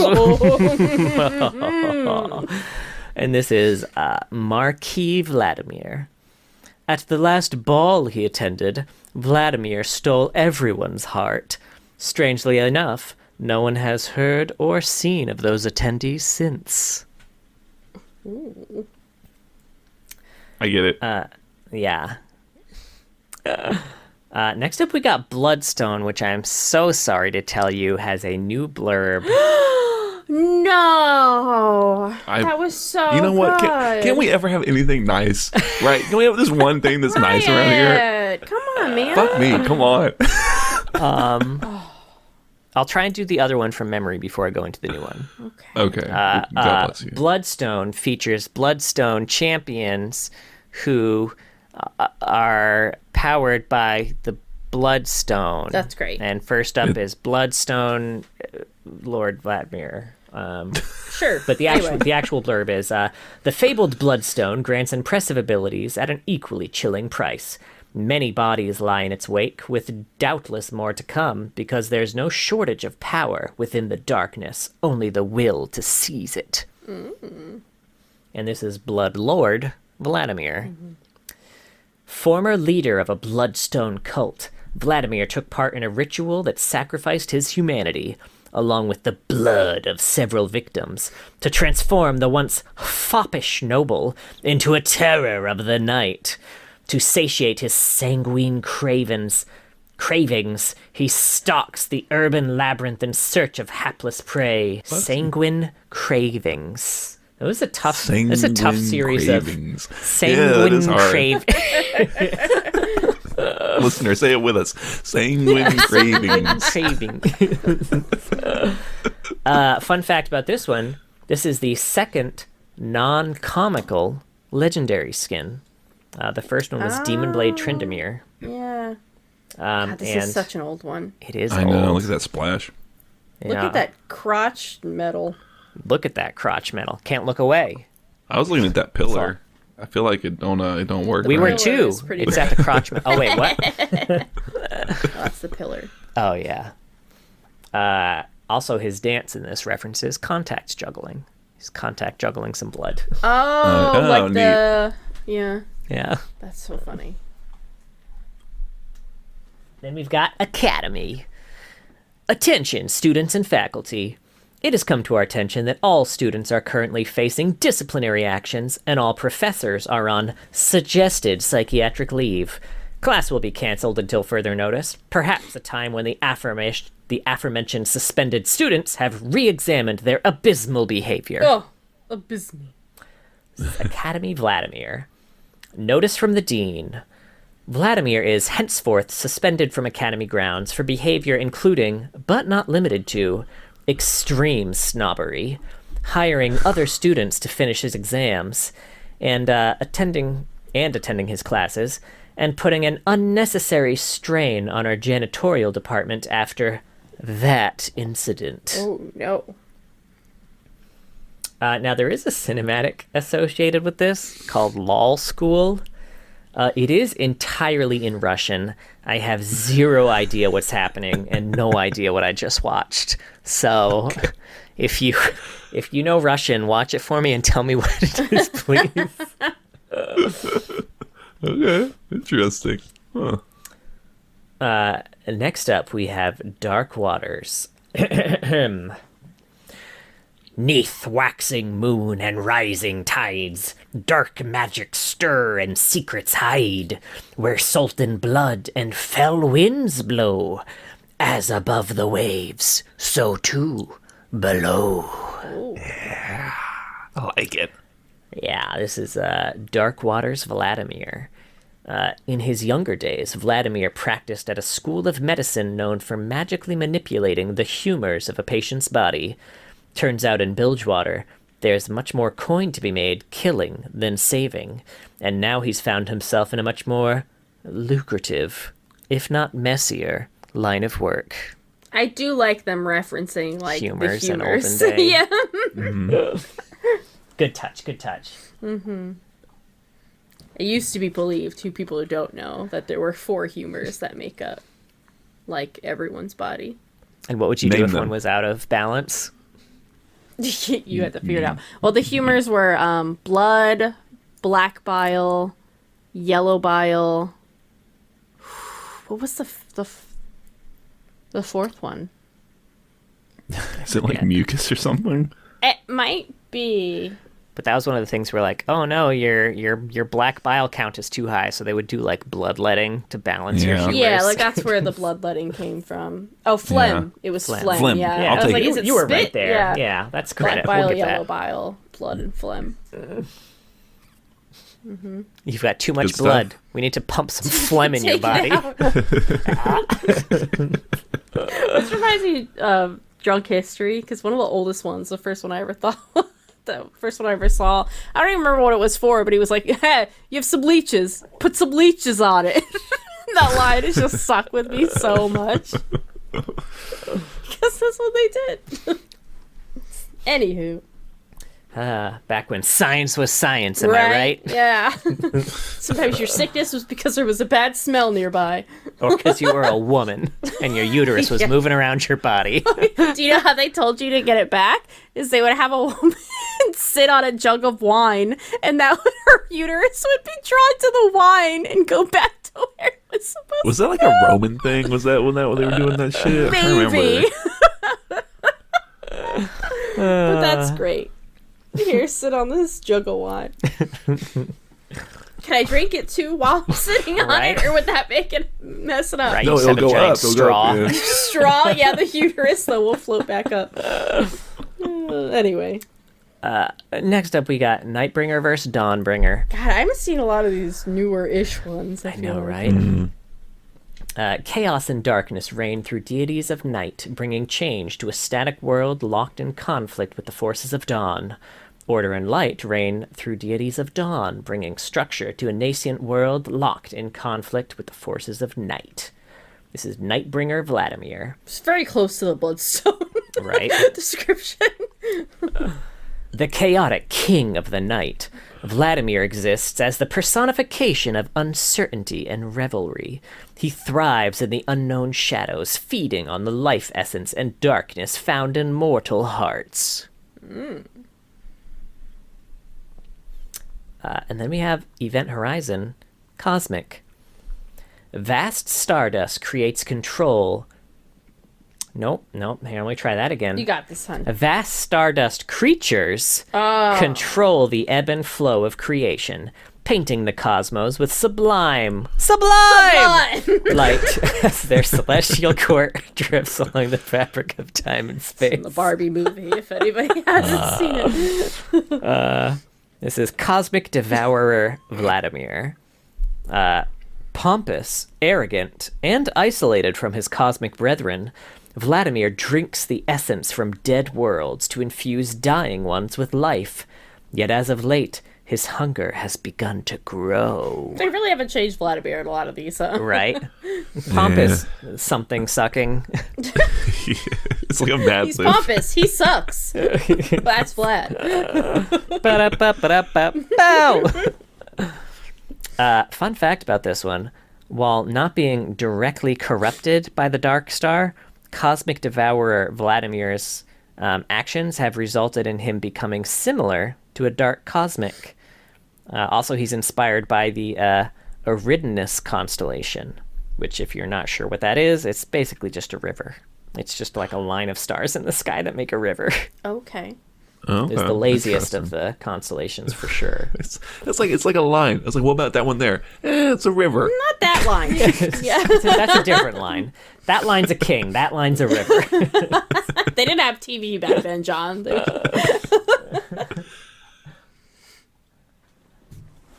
Next up, we got Cafe Cuties. I did not know we had a Cafe Cuties. Neither did I. Yeah, neither. It's very adorable.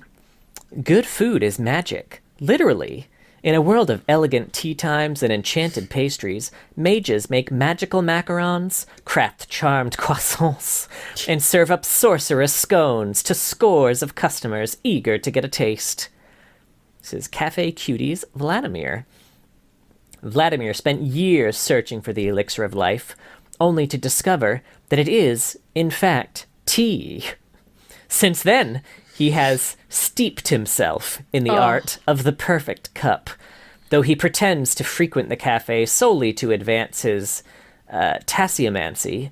Vladimir has grown fond of the ragtag group that allowed him to take up residence among their ranks. Oh, this one's At really least, cute. yeah, at least he's not some pompous tea sucker or whatever, right? Like, Sucks up all the tea. Before the customers can get it. Fun fact about this one. Everyone in this one kind of has like a creature butler or companion.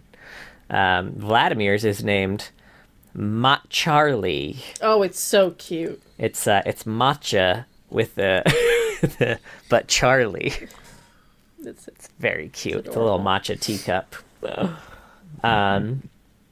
In the Star Guardians universe, Cafe Cuties is a thematic restaurant with more than 15 characters featured in their menu and items as part of like an in-universe fictional lore. And Viego is one of those characters, and he's trying to free his wife from a matcha imprisonment. Oh my god. but she wants to be in the matcha, is the thing. She wants to be in the matcha. Who really doesn't likes want to be being in the in the matcha? Where is tea?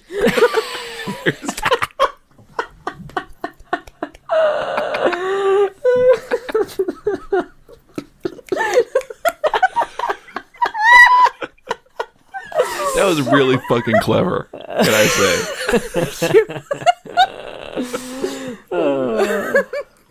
Fucking slam poetry claps over here. I don't know how to express it. Oh, man. Pee my pants. All right. Next up, we got Forsaken Hymn. For years, the aspirant congregation has fought the Nevergast sect over Aspera, the breath of life. What the fuck is this one? You know, obviously, it all makes sense so far. Just, follow with Okay. me. To the congregation, Aspera is a gift one returns upon death to enter the afterlife. But the Nevergast, cursed with an eternal thirst for breaths, believe there is only one life and it must be lived to excess. The war rages on, with no end in sight. Who else is in this? We've got other one people. before. This is really new. This one is It's from a year ago, but Riven was part of one, and oh Rakan. gosh. Okay. I've never seen this skin in game before, or like ever. Right? Yeah. I think this one might be, I don't know. This is Broken Covenant Vladimir. The ultimate Nevergast, at least to himself. He sucks. Jeez. Vladimir cares only about feeding himself and his ego, though he's not above helping someone for the right price, like that idiot Rakan, who has no stake in the war beyond finding the fabled well of Aspera within the congregation. Such power, he smugly reasons, would surely be better in his hands. So fun fact about Vladimir in this one, Vladimir was the cause for Rakan's transformation into a Nevergast after Rakan stole from him. So... I was wondering, because I definitely knew this skin existed. figured you might be curious about that. So curious. Thank you. Next up, we got Storybook. Once upon a time, there was a group of Storybook characters brought to life from the page. This is Count Vladimir. Okay. Once upon a time, in the heart of a dark and gloomy castle, there lived an eternally youthful count who the people greatly feared. Every night, a terrible red mist would seep into the village, and some poor soul would vanish without a trace. Another life lost to Vladimir's growing appetites. Not to be confused with this next one. Tales from the Rift, Trick or Treat. You better hope you have the good stuff. You know, Piltover Pops, Strike Breaker Sours, Dark Star Chocolate Bars. 'Cause if you don't, the kids on this block have some tricks up their sleeves. This one is Nosferatu Vladimir. I feel like this is the one I would often play. It's just so bad. It's not great. Look, the guy's a film buff. So what? Hemomancers can like things too.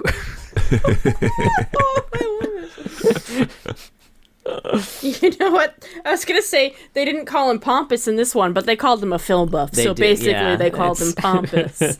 As a film call him Pompous without calling him Pomp. Yeah. Yeah, I like that. What is this Vandal skin? I don't think I've ever seen this ever. Yeah, this is an old one. Really old? Yeah, this one's Highway Heretics Vandals. The Vandals loom large over the wasteland. They are a gang of violent thugs prone to mass destruction, brutal beatdowns, and wanton murder. But they sure have a good time doing it. This one's Vandal Vladimir. Leader of the notorious Vandals, Vladimir's exposure to residual radiation has given him control over the blood of living organisms. If he wanted to, he could cure every creature in the wasteland of disease. Instead, he rides around with his crew ransacking settlements. Priorities.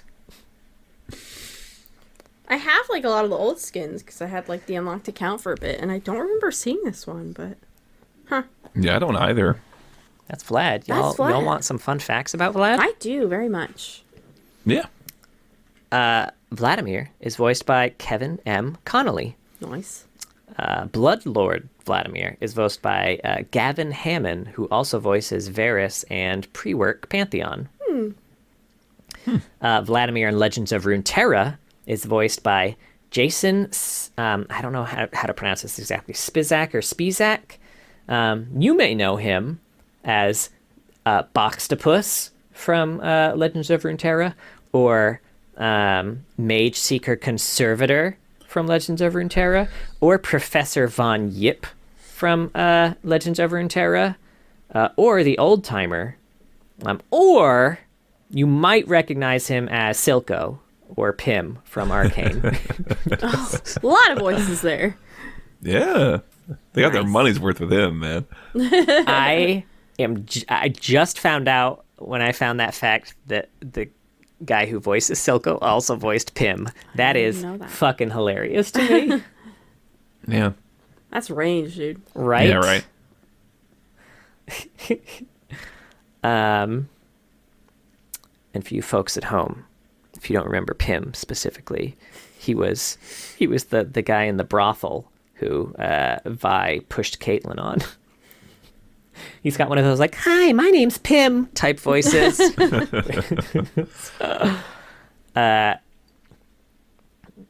Let's see. Okay, I do have the Blood Magics fun fact in here. That is an EU West summoner for the record. That's their summoner name, and it was Riot's 2017 Polycount Creative Contest.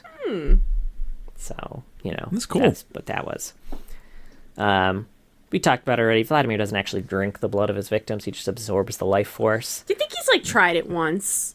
Right? And it's like, oh, Like a God. little sip. Never mind. The clot thickens. Vladimir's more than 2,500 years old, which makes him one of the oldest humans alive, thanks to hemomancy and his ability to revitalize his health and extend his lifespan. One of.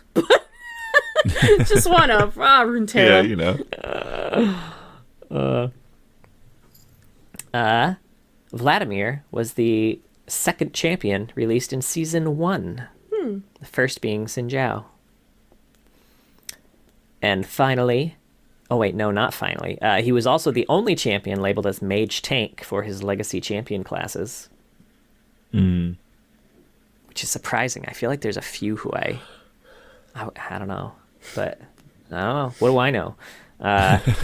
And Vladimir is one of only 7 champions who have at least one ability that can reduce their health either as a cost or as self-inflicted damage. And that's Vlad. That's Vlad here. This one went on a little long, but any final thoughts? Real quick, I would really like them if they do anything with Vlad. Just have him do the single dad thing with Briar, right? I just want to see him and Briar tooling around. Yeah, that would be really good. Yeah, that is the thing. I don't think we mentioned that. Briar does kind of consider Vlad her dad, even though she doesn't want to use that terminology. It doesn't know if she should use that terminology, but it was his blood magic that kind of made her. Yeah. Dadimir, The right? vampire that you Dadimir. Yeah. He's all about being all alone. All of a sudden, the kid shows up on your doorstep, and he's got to adjust. And I think it could be it's The sweet Witcher. and fun. Do. I'm imagining the trailer now. I'm just picturing they're she's hungry, and he's like, "Oh, let's get a bite to eat." And then smash cuts to Burger King, and he's sitting there with the crown on, just stuck He there would at the wear the fast food crown. place, right? And she's Well, so confused. Wait, what? She's running around biting people in the fucking play pit. I don't know, Oh, that would be great. But they don't have any blood because he's already drained all the rest. The only other thing is that in Runeterra, he has some relation to. I think I remember with Scion. There's this weird idea of a legion that's full of reanimated corpses. They call it the Grey Legion. He seems to have some relation to the Hemomancer lady, the Lady of Blood, who's running that whole thing. But who knows if that's canon? But I'll just throw it out there. Yeah, I mean, I imagine he has some connection to everyone who does hemomancy because they all kind of. Yeah. He's the one who started that shit. Mm-hmm. So. Yeah. Well, that was Vlad. Thank you very much for listening. We have a Twitch, twitch.tv/loreheads. John streams on Saturdays. He does TFT. He hit Masters, by the way, in TFT. Double up with a friend of his. So if you want to watch a fucking master TFT player play TFT... it's a new set. I've played 3 games on Doesn't it, matter. A literal master. A literal master of this goddamn game. He'll do some dumb ass shit you tell him to do and try to make it work. I will do that. If you come into the stream and you request something in chat, He'll just does do not it. matter how dumb it is. I will try and make it. Somebody requested a Yordle only comp last set, and there's only 2 Yordles, but we made it work. Yeah.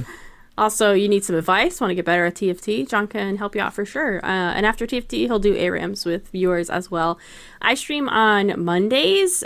We do some Rift games together, usually the 3 of us and then another friend or 2. I think I want to start opening the streams by reading the lore for the next champion. So on Monday, this will be the day after, or the day you're hearing this episode, Monday evening, I'll be reading Volabear's lore. Bio or all lore?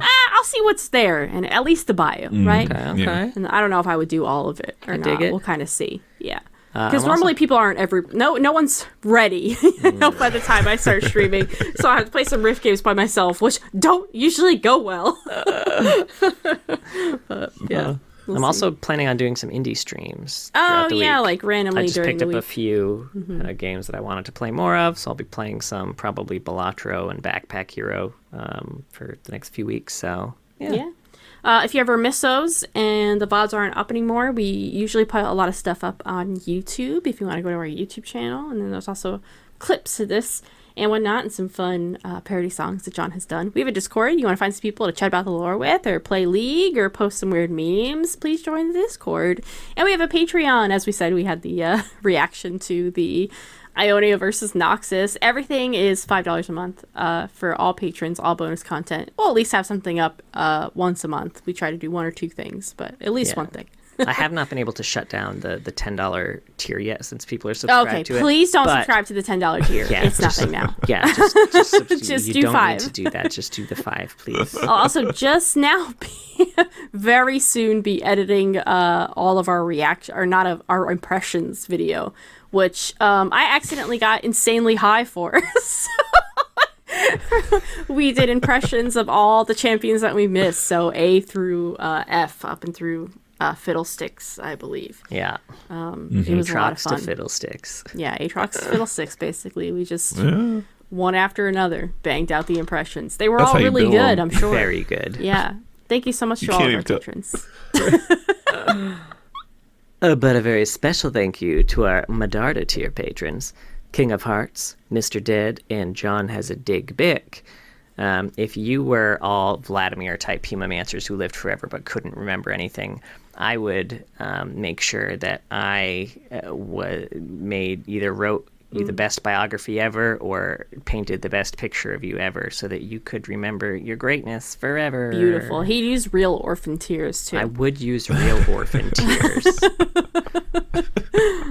I wouldn't use them in the painting because I'm not good at painting, but I would collect them. Just splash them on, like, whatever it is. Sprinkle them all, I don't know. Yeah. Beautiful. Well, anyway, please be sure to join us next week as we talk about the relentless storm, Volibear.